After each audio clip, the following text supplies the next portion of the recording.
Olá, pessoal do canal Resumo Popcorn. Hoje a conversa é sobre Máquina de Guerra, um daqueles filmes que chegam sem fazer tanto barulho quanto deveriam, mas conseguem chamar atenção pela promessa de explosão, tensão e uma energia bruta que parece ter saído de outra época do cinema de ação. Só que aqui existe um detalhe importante. Por trás da carcaça de filme militar musculoso, a obra tenta dialogar com algo mais moderno, mais ansioso, mais paranoico. Ela começa como uma história de superação dentro de um treinamento extremo, mas logo vira um teste de sobrevivência em que o inimigo não é apenas o ambiente ou a pressão psicológica. É algo frio, impessoal e devastador. E é justamente nessa virada que o filme encontra sua identidade mais interessante. Antes de seguir, já se inscreve no canal Resumo Popcorn, ativa o sino e deixa o like, porque aqui a gente não só conta o que acontece na tela, mas tenta entender por que certas imagens ficam com a gente mesmo depois dos créditos. E Máquina de Guerra tem algumas dessas imagens.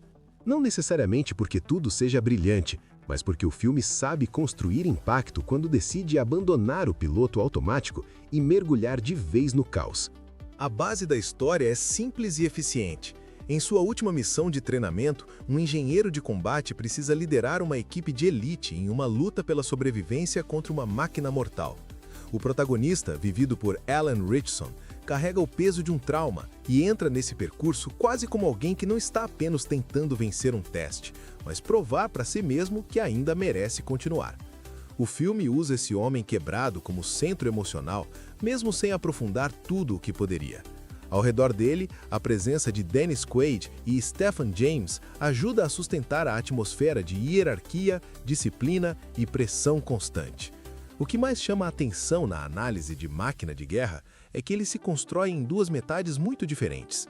A primeira trabalha a lógica do treinamento, da obediência, do desgaste físico, da rivalidade silenciosa e daquele universo em que homens são pressionados a transformar dor em desempenho. É um começo que às vezes parece familiar demais, quase preso a arquétipos conhecidos do cinema militar. Só que essa familiaridade não é gratuita, ela serve como chão. O diretor Patrick Hughes sabe que para a ruptura funcionar, o filme primeiro precisa parecer obediente à cartilha. Quando a ameaça se revela de verdade, o terreno muda. A missão deixa de ser um exercício e passa a ser uma luta desesperada contra algo que não pensa como humano, não negocia e não erra por compaixão. É aí que o longa ganha força visual. Algumas críticas recentes descrevem o filme como se fosse um encontro entre Predador e Transformers, e essa imagem ajuda a entender bem o espírito da obra. Há algo de caçada na mata, de grupo sendo reduzido aos poucos, de tensão crescente a cada passo. Mas também há o peso mecânico da criatura, uma presença que não corre exatamente como um predador orgânico, e sim avança como uma sentença industrial. O barulho, a leitura de alvos, a frieza da máquina, tudo contribui para criar uma ameaça que funciona mais como símbolo de extermínio do que como personagem em si. Talvez seja por isso que o filme seja mais interessante quando abraça o terror da perseguição do que quando tenta explicar demais. Alan Ritchson entrega exatamente o tipo de presença que o filme exige. Ele não está aqui para oferecer delicadeza, mas massa, resistência e contenção. Seu personagem é um bloco de trauma tentando continuar em pé. Nem sempre a emoção transborda, e isso pode afastar parte do público, mas também combina com a proposta de um homem treinado para sufocar o que sente até o instante em que não dá mais. O resultado não é uma atuação revolucionária, mas é funcional e física, e o filme depende muito disso para não desmoronar. Quando o roteiro simplifica demais, é o corpo do protagonista que sustenta a ameaça e a urgência. No fim, Máquina de Guerra passa por aceitar sua natureza. Ele não é um grande estudo sobre guerra, trauma ou ficção científica filosófica. Também não reinventa o gênero. O que ele faz é pegar peças já conhecidas e montar um mecanismo de entretenimento duro, violento e razoavelmente eficaz. Quando tenta ser profundo, ele oscila. Quando aceita ser uma corrida brutal contra a morte, ele melhora bastante. E isso transforma o filme em uma experiência curiosa. previsível em alguns passos, mas intensa o suficiente para segurar a atenção até a última virada. Atenção! A partir de agora, spoiler. Agora sim, vamos ao review com spoilers, porque Máquina de Guerra muda bastante quando a gente observa como o filme organiza suas revelações. O protagonista é identificado apenas como 81, uma escolha que reforça o ambiente militar e também esvazia um pouco sua identidade individual. Ele não entra na narrativa como o herói clássico pronto para liderar. Entra como alguém rachado pela culpa, especialmente pelo trauma ligado à morte do irmão em combate. Isso é importante porque o filme inteiro vai usar essa ferida como motor das decisões dele. Não se trata apenas de sobreviver, trata-se de não falhar de novo diante de outro grupo dependendo dele. O grande acerto da primeira metade está em preparar o espectador para um tipo de filme e entregar outro. Tudo parece um drama de treinamento extremo para Army Rangers, com seus códigos, testes e desgaste físico. Quando o esquadrão encontra destroços de uma nave e a ameaça mecânica começa a caçá-los, o filme abandona quase toda a pretensão de ser um estudo militar realista e vira uma perseguição de sobrevivência. Essa ruptura não é sutil, mas é justamente por não ser sutil que funciona.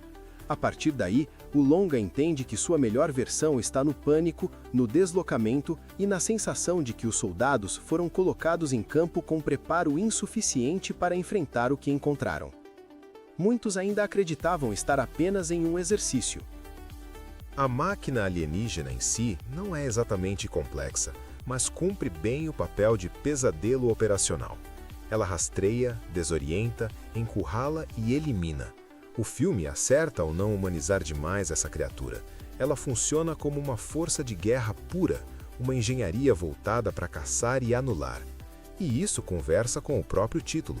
Máquina de Guerra não fala apenas do robô, fala também do sistema que transforma homens em peças, números e funções. O curioso é que o filme talvez não explore conscientemente essa camada tanto quanto poderia, mas ela está lá, pulsando por baixo da ação.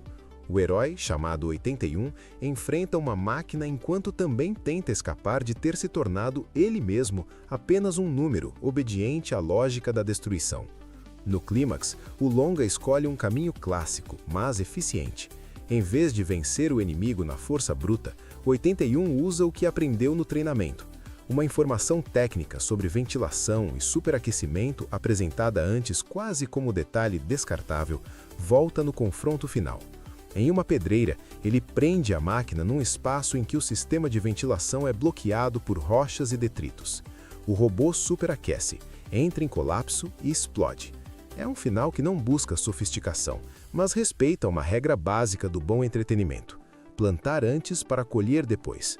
A vitória não vem só do músculo, vem da leitura do ambiente e da memória do aprendizado. Mas o verdadeiro golpe do filme não está na derrota da criatura, está no que vem depois. Quando os sobreviventes retornam à base, descobrimos que aquilo não era um incidente isolado. Diversas cápsulas semelhantes entraram na atmosfera ao mesmo tempo, espalhando unidades de combate pelo planeta. Ou seja, o que parecia uma missão de sobrevivência localizada era, na verdade, o primeiro contato com uma invasão muito maior. Essa revelação muda a escala da história e tenta reposicionar o longa como uma abertura de franquia. Para alguns espectadores, isso amplia a ambição. Para outros, dá a sensação de que o filme termina justamente quando algo ainda mais interessante ia começar. No saldo final, meu review é o seguinte: Máquina de Guerra não é um filme memorável por roteiro ou profundidade, mas é um título que sabe crescer quando abraça a própria loucura. A mistura de drama militar, monstro mecânico e gancho para a guerra global não é revolucionária, porém entrega tensão, boas imagens de perseguição e uma virada de gênero que injeta energia no meio da narrativa. É o tipo de produção que talvez não mude o cinema de ação da Netflix, mas mostra que ainda existe espaço para filmes que entendem o valor de uma ameaça concreta, de um protagonista fisicamente convincente e de um terceiro ato que explode com propósito. Se você entra esperando reflexão pesada, talvez saia frustrado. Se entra esperando ação nervosa com ficção científica e um gosto de continuação no ar, o filme provavelmente cumpre o combinado. Se curtiu esse review, se inscreve no Resumo Popcorn. Deixa seu comentário contando se Máquina de Guerra te ganhou pela ação ou se ficou devendo mais originalidade. E já me diz qual próximo filme ou série você quer ver por aqui. Até a próxima sessão. Tchau!